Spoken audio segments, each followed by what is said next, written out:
Hey there, Donna Hoffman here, the Interior Design Advocate, and your advocate in all things decorating and design. So, welcome to another Tea to Peep question of the week. And this question comes from Katie, and it's actually a very popular question. It has to do with making your space look and feel bigger. And Katie writes, Donna, I am feeling so frustrated in my home right now. I feel like I'm living in a shoebox. Oh, Katie.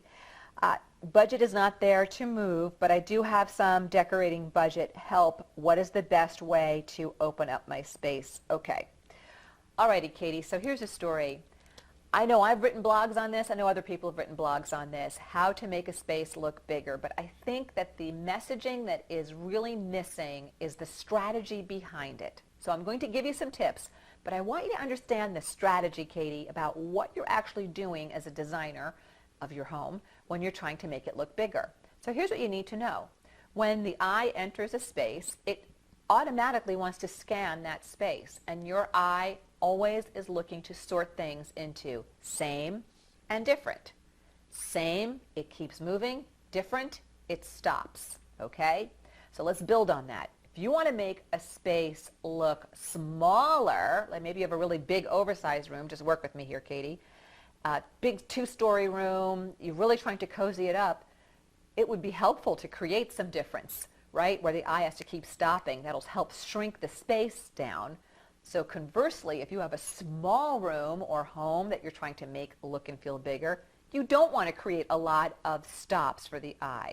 What's one of the biggest things that stops the eye? Color.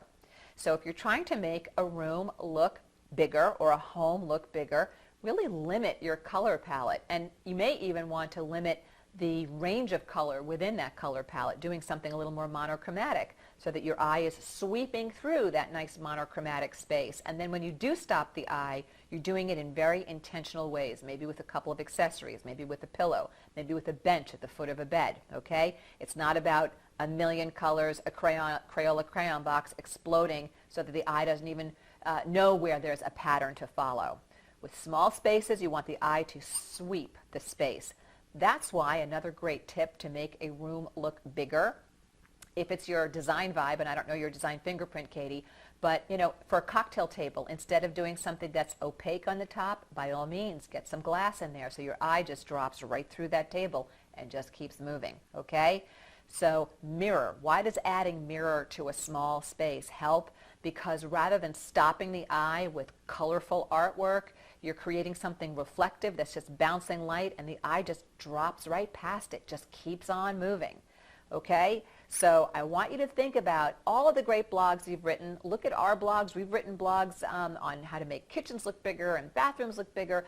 But I want you to understand what the design strategy behind those ideas are, because when you have that, Katie, you become unstoppable in decorating. So I hope those ideas and the logic behind them will help you, Katie. And by all means, everybody else who's watching, please like, comment, share, and subscribe. And I'd love to hear what your thoughts are as well, so leave a comment.